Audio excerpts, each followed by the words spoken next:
The siren. 2 in the morning. You jump off your cot at the base in Missoula, Montana. Outside the window, an orange glow covers half the sky. Lightning struck a dry forest. You have 30 seconds to gear up. You pull on your Kevlar jumpsuit, 26 pounds of padding and armor. You buckle into the parachute harness, main chute on your back, reserve on your chest. A helmet with a steel cage locks over your face. Between your legs hangs a gear bag stuffed with supplies. You don't look like a firefighter. You look like an astronaut before launch. Total weight on your body, 100 pounds. Your partner checks your straps. You check his. If a buckle fails at altitude, they'll bury you in a closed casket. 90 seconds after the siren, you're waddling toward the plane. A Dornier 228, a turboprop cargo truck with wings. Inside, 10 people just as insane as you. Nobody talks. You'll joke later, if there is a later. You are a SmokeJumper, a parachute firefighter, the elite of the United States Forest Service. 3% of all wildland firefighters in the country, 500 people for the whole of America. Special forces who don't fight people, they fight fire. And fire is a worse enemy than any army. It doesn't surrender, it doesn't retreat, it takes no prisoners. The plane climbs, 3,000 feet above the ground. Below, black forest and orange patches of fire. The spotter, the most experienced person on the crew, sits up front with the pilot. He's your eyes. He picks where you're going to land. Paper streamers fly out of the door, drift chutes. The spotter reads the wind by watching them fall. If the streamer drifts right, so will you. Miss by 100 yards and you land straight in the fire. The spotter yells coordinates, slaps you on the shoulder. Go! You step to the door. Below you, 3,000 feet of nothing. 3 seconds of free fall. The drogue chute fires first to stabilize you. Then the main canopy opens. Silence. This is the only calm moment you'll have for the next 48 hours. You're hanging under the canopy and you can see everything. Burning trees below look like matchsticks. Smoke rises in columns. The smell of char fills your nose even at altitude. You steer the risers, aiming for a clearing. But clearings in the mountains of Montana are rare. Below you, rocks, boulders, 130-foot ponderosa pines. If you snag a tree, you'll have to rope down from the height of a 10-story building. In the right leg pocket of your suit, a letdown rope. Every jumper carries one. Landing is impact. Even on flat ground, you hit at 12 miles per hour. Feet together, knees bent, roll to the side. Rocks dig into your ribs. You stand up, pat yourself down. You're whole. Lucky. Jump injuries happen once every 909 landings. The stats are comforting until you're the one. Sprained ankle, broken shin, torn knee ligaments. That's the standard menu. Nobody evacuates you. The nearest road is 20 miles away. The nearest hospital, 60. You either work or you crawl. There is no third option. The plane comes around again. Cargo chutes drop from the sky. Down come the boxes, chainsaws, Pulaski axes, McLeod shovels, 6,000 feet of fire hose, pumps, water jugs, and food for 48 hours. Beef jerky, canned soup, dried fruit. Forget anything hot. Forget coffee. You'll be chewing a raw energy bar while standing knee-deep in ash. You have to find all your gear. Cargo chutes scatter in the wind. Sometimes a box lands 300 yards deep in the timber. Sometimes, right in the fire. Then you work with what you've got. The Pulaski is your main tool. On one side, an axe blade. On the other, a grub hoe. You chop trees and dig dirt with the same thing. This tool was invented in 1911 by a forest ranger named Ed Pulaski, who barely survived a wildfire himself. Work begins immediately. Your job? Punch the line. That means cutting a firebreak, a strip of bare mineral soil around the blaze. You hack brush, fell trees with a chainsaw, scrape the earth down to bare dirt. Width of the line, 5 feet. Length, sometimes miles. Fire reaches bare soil and stops. Nothing left to burn. Simple idea, hellish execution. You swing the axe for 14 hours straight. Air temperature, 104 degrees. Near the flames, 140. Sweat floods your eyes. Smoke clogs your lungs. You cough up black mucus. Visibility, 15 feet. You navigate by sound. Fire roars. When the roar gets louder, it's coming for you. A wildfire moves at up to 15 miles per hour. A man runs through rough terrain at 5. The math is not in your favor. The only thing between you and death is your head. You have to think faster than fire. Every 10 minutes you assess the situation. Where's the wind? Where's the smoke going? Where's your escape route? If you forgot your escape route, you're already dead. You just don't know it yet. August 5th, 1949. Mann Gulch, Montana. Temperature, 97 degrees. 15 smoke jumpers bail out over a routine fire, a small blaze in a narrow canyon. Nothing special. They used to call fires like this 10 o'clock fires, meaning they'd have it out by 10 the next morning. Foreman Walter "Wag" Dodge leads the crew downhill. The only radio smashed on landing. The parachute didn't open. No contact with base. The wind shifts. The fire that was burning below suddenly blows up. 3,000 acres in 10 minutes. A wall of flame 30 feet tall races up the canyon at 600 feet per minute. Dodge screams, "Drop your tools! Run uphill!" 15 men scramble up the steep slope. Rocks slide under their boots. Waist-high grass everywhere. The air is blistering. Dodge realizes they won't make it. And he does something nobody had ever done. He pulls out matches and lights the grass in front of him. A small fire burns a patch of ground clean. Dodge lies down on the charred earth. He yells to the others, "Get in here!" But nobody hears him. Or nobody believes him. Who lies down in fire to escape fire? 12 men died before reaching the top of the ridge. 2, Walter Rumsey and Robert Sallee, found a rock crevice and survived. Dodge didn't get a single burn. His escape fire worked. He lay on warm ash while the wall of flames swept around him like water around a stone. 13 men died that day. The youngest was 19. Every one of them believed he could outrun the fire.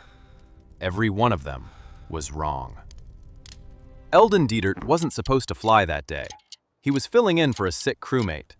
His mother was waiting for him at her birthday party. He never came home. After Mann Gulch, everything changed. The Forest Service built a fire behavior research lab in Missoula. They wrote the 10 standard firefighting orders. Order 1. Keep informed on fire weather conditions and behavior. Order 4. Have escape routes for everyone and make sure they are known. Order 10. Stay alert, keep calm, think clearly, act decisively. Those orders are still printed on the back cover of every wildland firefighter's pocket guide in America. They were written in the blood of 13 men from Mann Gulch. Norman McLean wrote a book about it, Young Men and Fire. It was published after his death. He spent the rest of his life on it. Mann Gulch never let go, even of those who weren't on that slope. Back to you. You're still swinging the axe. 8 hours in, your hands are numb. Blisters popped long ago. Now you're working on raw flesh. Gloves soaked with blood and sweat. The fire line is almost done. But fire is smarter than you think. It throws burning embers ahead of itself. This is called spotting. An ember sails over your line and ignites the forest behind you. Now fire is in front of you and behind you. You're trapped. You have one last chance. The fire shelter. An aluminum sack made of foil, woven silica, and fiberglass. You deploy it in 8 seconds. Lie face down, pull it over your body, pin the edges to the ground with your elbows and knees. Breathe through the fabric. Inside, the shelter reflects radiant heat and traps breathable air. By the calculations, about 1 hour's worth. Temperature outside, 2,000 degrees. Inside the shelter, like a sauna cranked to maximum. You lie there and listen to fire roaring over you. The foil starts to smoke. If you lift the edge, instant lung burn. One breath of superheated air and the alveoli in your lungs fuse like melting plastic. You lie there and count the seconds. This isn't bravery. This is discipline. July 6th, 1994. 45 years after Mann Gulch. Storm King Mountain, Colorado. Lightning sparked a fire on July 2nd. For 4 days, the blaze just smoldered. 3 acres. Nobody cared. There were bigger fires to deal with. Don Mackey, an experienced smoke jumper from Hamilton, Montana, jumped in with his crew. The fire had grown to 50 acres, but looked harmless. Mackey led a team to build a fire line downhill. Gamble oak, a dry, dense brush, surrounded them like a wall. On July 6th at 3:20 in the afternoon, a cold front hit. Wind gusts up to 45 miles per hour. Dispatchers never relayed the warning to firefighters on the mountain. The fire reversed direction and raced uphill through the canyon, flame lengths of 300 feet. The fire covered 150 yards in 15 seconds.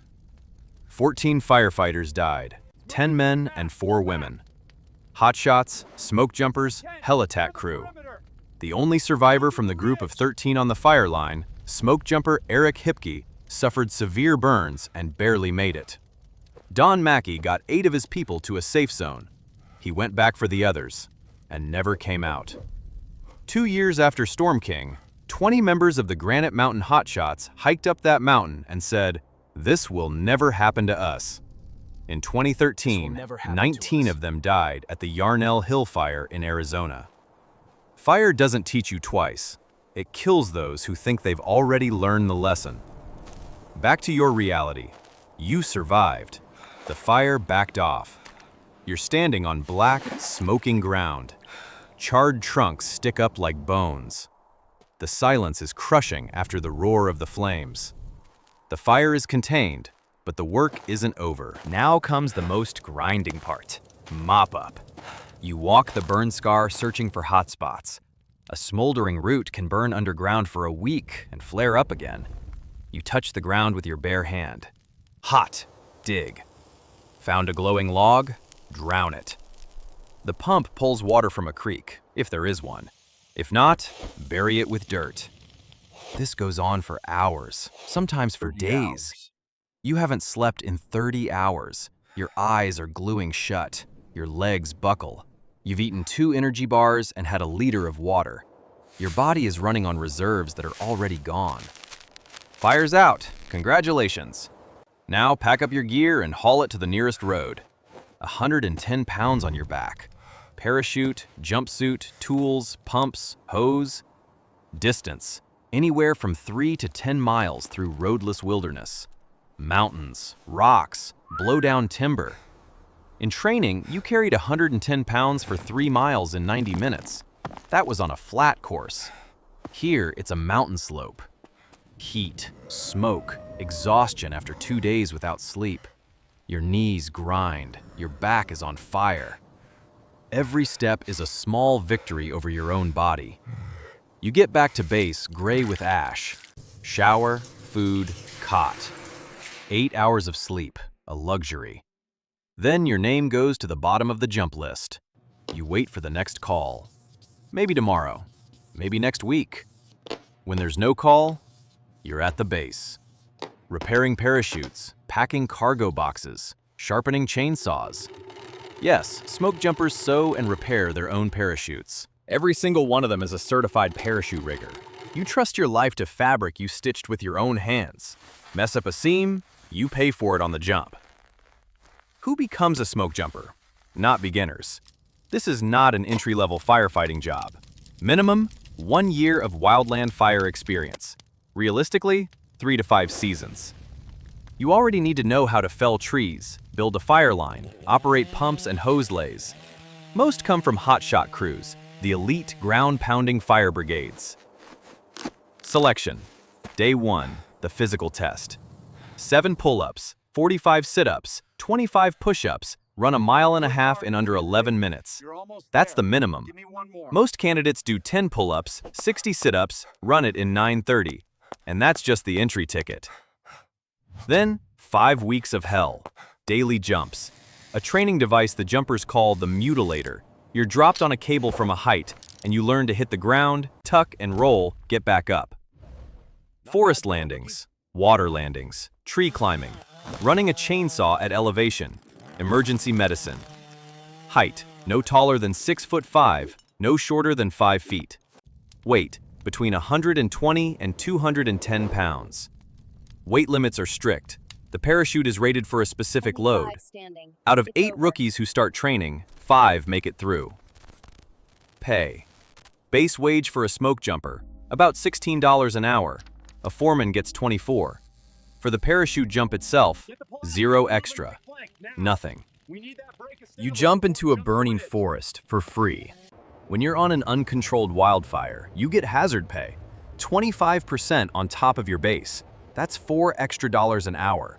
For the privilege of being killed by fire at any second. The work is seasonal, April through October. In winter, you're unemployed unless you find something else. Some jumpers are teachers, others are ski instructors. Some are doctors, lawyers, engineers. For many, jumping into fire isn't a career, it's a calling that pays like a cashier's job. Gear is partly out of pocket. Boots, knife, watch, your expense. They might reimburse you up to $500 for boots, once every 5 years. Once every 5 years. Boots on a wildfire last 1 season. The soles melt from the heat. The leather cracks from water and ash. You jump into hell for $16 an hour. An office clerk in New York complaining about the air conditioning earns more than you. California. Every year, the same story. Summer, temperature past 110, humidity 8%. Santa Ana winds blow off the desert at 60 miles per hour. Dry grass ignites from a single spark. One lightning strike and everything burns. In 2020, California had over 8,000 fires that scorched 4.5 million acres. The August complex fire alone consumed 1 million acres. That's larger than the state of Rhode Island. In 2018, the Camp Fire destroyed the town of Paradise. 85 dead. An entire town wiped off the map in hours. Firefighters arrived and there was nothing left to save. Just embers and melted car frames. Wildfire in America isn't a natural disaster. It's an annual apocalypse. Billions of dollars in damage. Thousands of homes destroyed. Smoke that smothers cities for weeks. People in San Francisco walk around in respirators like it's Beijing. The sky turns orange in the middle of the day. And you're one of 500 people who jump into the very heart of that nightmare. What does fire do to a human body? At 149 degrees, the skin starts to redden. At 158, blisters appear. At 212, the protein in your cells coagulates permanently. A 3rd-degree burn destroys nerve endings. You stop feeling pain. That's not relief, that's a death sentence. A 4th-degree burn reaches muscle and bone. A wildfire generates temperatures between 1,500 and 2,200 degrees. At that heat, aluminum melts. A fire shelter protects against radiant heat, but not direct flame contact. If fire engulfs you, the shelter buys you extra minutes. Maybe enough, maybe not. Then there's smoke. Carbon monoxide, colorless and odorless. You won't even notice it killing you. Dizziness, confusion, blackout, death.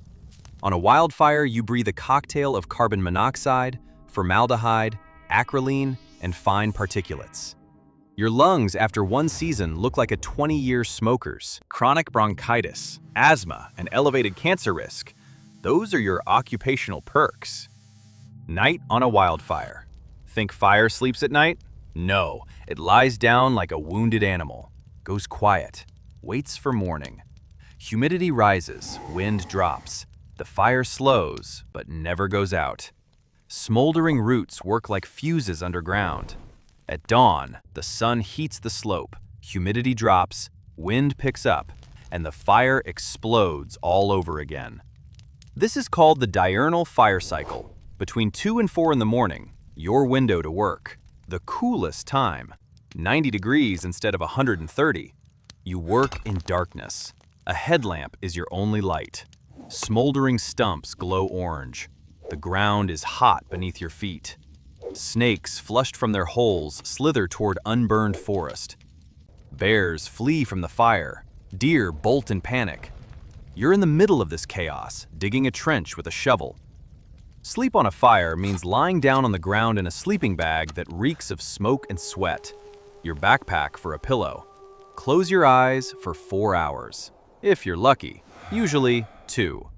You wake up to the crackle of the radio or heat on your face. The fire shifted direction. Get up, get to work. Mental health. Nobody talks about it. Smoke jumpers. Men and women who consider complaining about fatigue a sign of weakness. But here's what happens inside. Post-traumatic stress disorder. You close your eyes and see a wall of fire. You wake up to the smell of smoke that isn't there. You flinch at every snap and crackle. You've seen burning deer running and collapsing. You've seen houses where people didn't get out in time. You've seen a partner airlifted off the mountain with a shattered spine after a bad landing. Every season, 14 days on one fire with the same crew. Then the next, and the next. By October, you're burned out. Not metaphorically, literally. Eyes bloodshot from smoke, skin dried to leather, voice hoarse, joints grinding. You're 32 and your body feels 50. And yet, you're already waiting for next season. Because nothing in the world compares to the feeling when the fire is stopped. When you're standing on the black line and beyond it, green forest. You did that, you and your crew, with hands, axes, and stubbornness. It's a drug you can never quit. Brotherhood. Smoke jumpers aren't coworkers, they're family. You live with them at the base for months, eat together, train together, sew parachutes together, jump into fire together. 14 days on one blaze. You know how each one of them breathes in their sleep, what their kids' names are, what nightmares haunt them. You check their straps, they check yours. If a buckle isn't latched, they save your life before the jump even happens. Turnover is a problem. Finding people who want to do this, can do it, and want to come back. That's the hard part. Many come for a season and leave because the body can't take it, because the family can't take it. Your wife waits for you all summer. You're reachable, but you're far away. The phone doesn't always have signal. Sometimes you vanish for a week. She doesn't know if you're alive or dead. Morning, you're at the base. Evening, you're in a burning forest in Idaho. 3 days later, Oregon. A week later, Alaska. You don't know where you'll sleep tonight. This isn't a profession for people who like stability.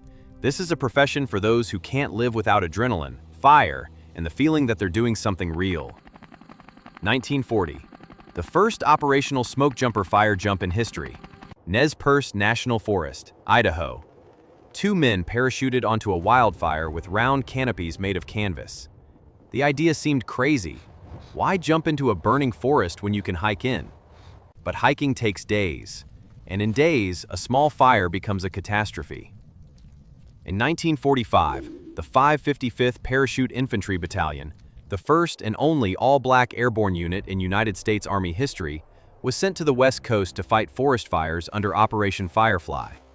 The Japanese were launching incendiary balloon bombs across the Pacific.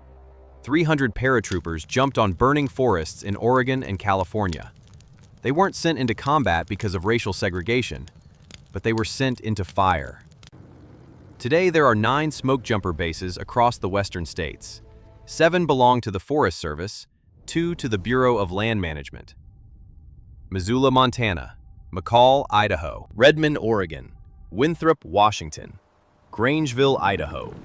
Grand Junction, Colorado. Fairbanks, Alaska. The front line against fire. Alaska, a different level of hell.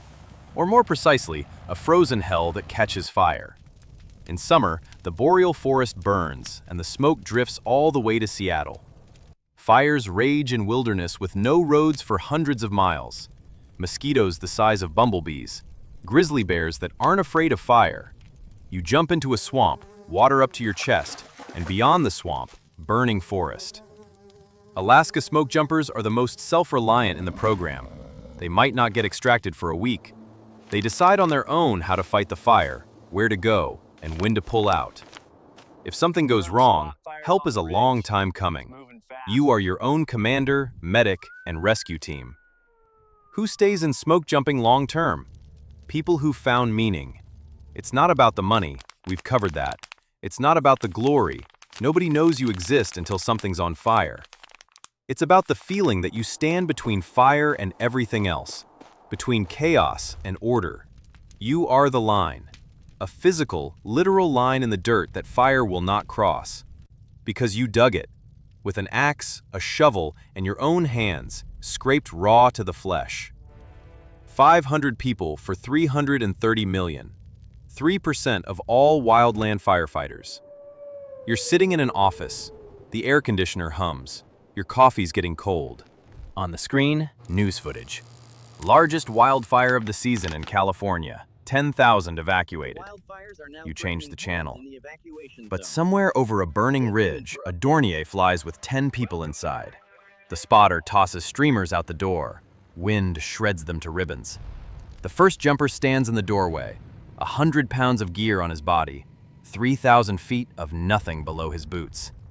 Down there, an orange hell. He jumps.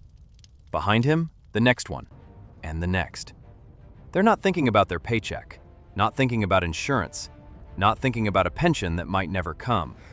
They're thinking about the wind, the landing spot, and whether they have enough water for 2 days. Smoke jumpers don't ask for gratitude.